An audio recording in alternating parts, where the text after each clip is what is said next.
Quando um defeito genético adquirido da célula-tronco leva a uma proliferação anormal de células sanguíneas. Essa é a leucemia mieloide crônica, também conhecida como LMC. E é isso que a gente vai ver agora nesse vídeo.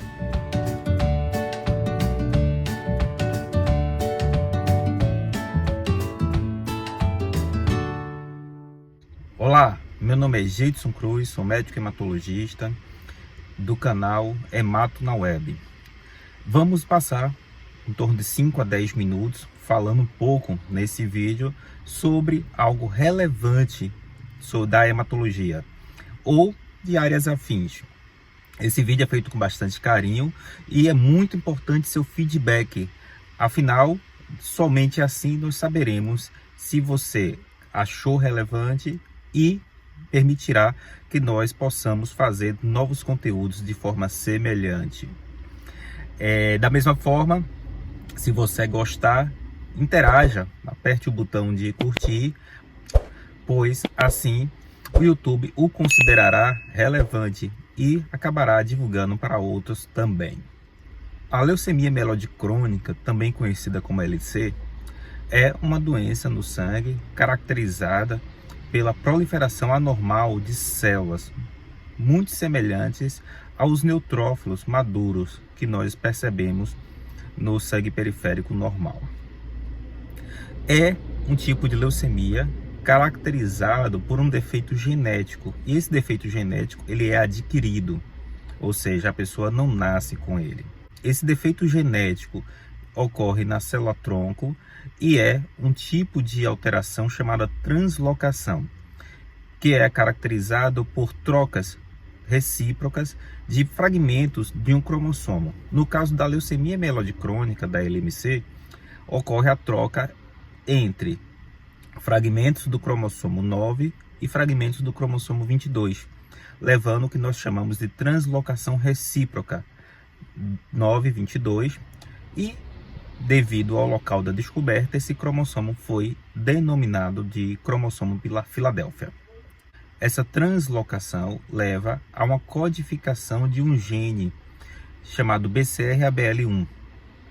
Esse gene, por sua vez, leva à produção de uma proteína chamada BCR-ABL1 também, e essa proteína é expressa de forma constante. Quando acontece isso, nós chamamos de constitutiva, ou seja, a proteína é constitutivamente ativa. E isso leva a uma série de ocorrências no interior da célula que, entre outras, leva a uma vantagem proliferativa, fazendo com que a célula aumente a sua capacidade de proliferação e, entre aspas, imortalidade. Estima-se a leucemia mieloide crônica em torno de 10 a 15 milhões de casos anualmente. Aqui no Brasil, esses dados não são tão bem conhecidos.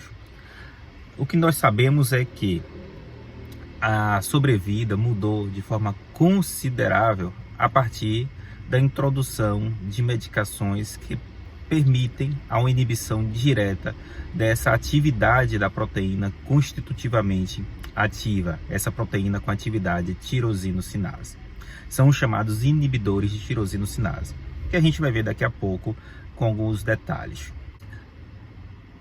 Como é que a pessoa suspeita que tem leucemia mieloide crônica?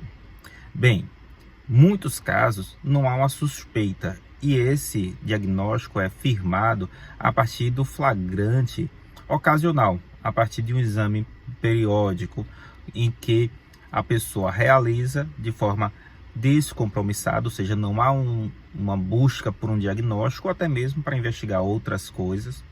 A pessoa realiza um exame periódico de rotina e é flagrado a alteração no sangue que leva à suspeita da leucemia mieloide crônica.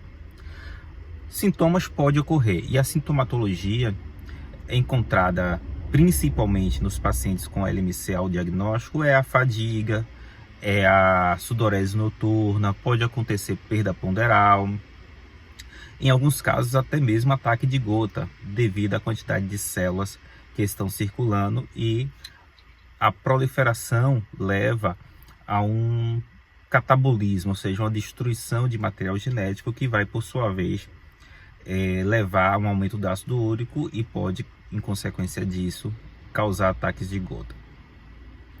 Esplenomegalia, que é o chamado aumento do baço, pode ocorrer e está presente geralmente em torno de 50%, mas pode chegar até 90% dos pacientes com leucemia mieloide crônica.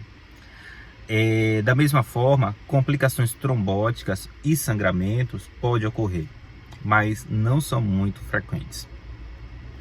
A hiperleucocitose, quando ocorre uma leucocitose, ou seja, o aumento dos leucócitos acima de 50 mil, podendo ser até mesmo superior a 100 mil leucócitos, não costuma ser sintomática. Isso por quê?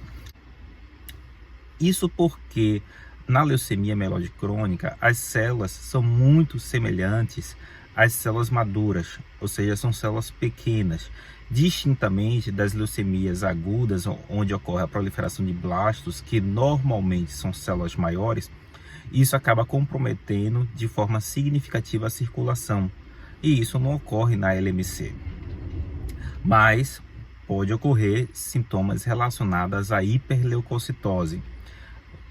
Quando ocorre isso, nós chamamos de leucostase. E geralmente ocorre em fases mais avançadas da doença. Os blastos não é um achado comum na LMC. Pode acontecer e pode também traduzir uma doença mais avançada. O diagnóstico da leucemia mieloide crônica não costuma ser difícil. A partir da suspeita clínica, realiza-se a avaliação genética para confirmar aquela hipótese diagnóstica.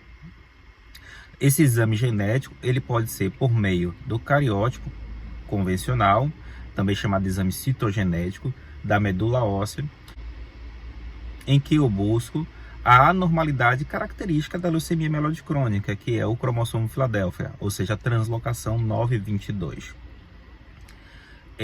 Em alguns casos, eu não tenho essa translocação evidente no exame cariótipo comum, necessitando de avaliação por meio de FISH, que é um exame genético mais profundo, ou até mesmo da pesquisa por biologia molecular, que no caso aí é por meio do PCR.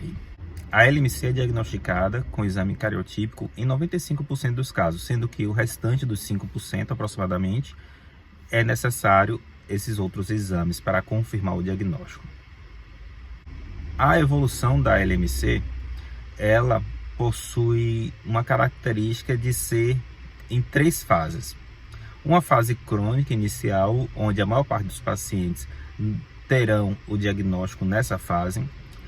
À medida que a doença evolui, pode ocorrer um acúmulo de células mais imaturas ou até mesmo uma falta de resposta ao tratamento se a pessoa já está em tratamento. Quando ocorre isso, nós chamamos de fase acelerada. E uma das características bem significativas desse período é a ausência de resposta ao tratamento que vinha sendo implementado anteriormente e até mesmo o aumento da visceromegalia, ou seja, começa a ocorrer aumento do baço ou a presença de outros sintomas que até então não estavam presentes e pode se intensificar se no caso eles já estavam presentes anteriormente. É o caso da sudorese noturna. Acontece também a piora dos sintomas constitucionais, que são febre, a própria perda ponderal. À medida que a doença avança, pode ocorrer também um aumento dos leucócitos imaturos no sangue periférico. Seguindo-se, na ausência de tratamento, a progressão da doença, o paciente entra no que nós chamamos de fase blástica, que muitas vezes é indistinguível de uma leucemia aguda. A fase blástica possui um tratamento distinto da fase crônica e, na maioria das vezes, os pacientes necessitam de internação nessa fase. Como afirmei anteriormente, o tratamento modificou bastante após a introdução de uma classe de medicações. Essa classe de medicações são chamados inibidores tirosina-cinase. No Brasil, nós temos o imatinib, o nilotinib, o dasatinib e o ponatinib.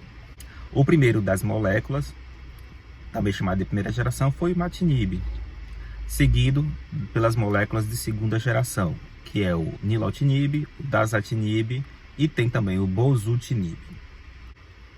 De terceira geração, nós temos o ponatinib. Uma vez realizado o diagnóstico, o paciente é submetido a tratamento com alguma dessas moléculas, seja ela de primeira ou de segunda geração. Sendo que as moléculas de terceira geração, no caso o ponatinib como exemplo, são reservadas na presente data para aquelas situações em que ocorreu falha terapêutica às linhas anteriores ou que a paciente possua uma alteração genética que não seja responsiva, ou seja, leva a uma resistência às moléculas anteriores. Não adianta apenas fazer o tratamento. Todo paciente com LMC necessita de uma monitoração para saber se o tratamento está sendo adequado. Não adequado no ponto de vista de doses somente, adequado no sentido de resposta ao tratamento. E uma das formas de eu avaliar essa resposta é por meio de avaliações seguidas, ou seja, em determinados momentos do tratamento eu realizo um segmento genético, para ser mais específico, molecular, onde eu pesquiso a presença do gene BCR-ABL1 com o objetivo, ou seja, com o propósito de deixá-lo ausente naquela pessoa. Então, o objetivo do tratamento é levar uma resposta molecular maior ou até mesmo negativa nesses pacientes. Nós sabemos que muitas vezes aquela resposta negativa, ou seja, a ausência do gene nos exames, ou seja, que é uma resposta excelente, não significa necessariamente que a leucemia está ausente. Ela pode significar apenas que o seu exame, ou seja, os nossos métodos de diagnóstico atuais, não são evoluídos o suficiente para detectar o que nós chamamos de doença residual mínima. Por isso, não há uma orientação da suspensão do tratamento de forma aleatória. Ou seja, a pessoa alcançar esse nível e suspender a droga porque a doença está ausente. Não. Há estudos atuais sobre a suspensão de drogas a partir de determinado tempo e com determinadas respostas do ponto de vista molecular.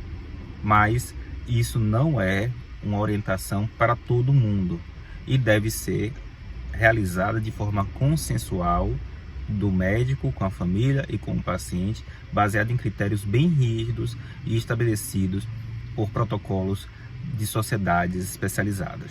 A monitoração do exame molecular, ela é baseada na pesquisa periódica do BCR-ABL1. Esse acompanhamento deve ser feito por meio da pesquisa do BCR-ABL1 coletado em exame de sangue periférico mesmo, mas é importante frisar que deve ser realizado em laboratórios com alto grau de competência na realização desses exames, a fim de que evite exames falso positivos ou falso negativos. Felizmente, o tratamento da leucemia mieloide crônica melhorou bastante e isso permitiu que os pacientes tenham uma qualidade de vida semelhante ao da população geral. Pacientes que respondem bem ao tratamento possuem também uma sobrevida comparável ao da população geral, é o que diz os últimos estudos acerca da leucemia mieloide crônica, fazendo com que ela seja considerada, na verdade, uma patologia crônica que necessita de tratamento contínuo. E aí, gostou? O que você achou disso tudo? Comente aí. Conhece alguém com LMC? Compartilhe esse vídeo. Você conviveu com alguém? Acha que essa experiência foi interessante? Como é que foi? E as dúvidas que surgiram? Os pacientes que você acompanhou ou que você ficou sabendo tinham dúvidas semelhantes às que eu falei? Quais eram as dúvidas? Também comente aí se você achar que é importante divulgar para as pessoas tudo isso que mostra como a evolução da hematologia permitiu uma mudança de forma significativa do tratamento dessa doença, que antes era uma doença que levava o paciente a transplante de medula óssea para ter a possibilidade de cura, e hoje nós tratamos apenas com comprimidos. Realmente é uma evolução fantástica e isso mostra como a hematologia tem evoluído nos últimos anos. E a gente não pode ficar de fora dessa evolução.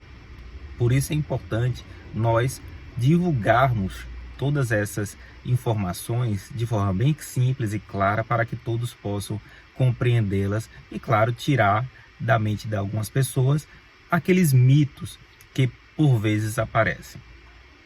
Se você gostou desse vídeo, não deixe de curtir, você pode compartilhá-lo também para outras pessoas. E claro, tem outros temas como esse, tão interessantes quanto, lá no Hemato na Web, que é no www.hematonaweb.com. Esse e outros vídeos você também pode ver no YouTube, youtube.com/hematonaweb. E claro, nós estamos sempre postando conteúdos interessantes nas nossas redes sociais, Hemato na Web, tanto no Instagram como no Facebook. Siga também o nosso podcast, o Banco de Sangue Podcast. Passe lá no seu agregador de podcast e ouça. E da mesma forma compartilhe a sua opinião. Fique todos bem.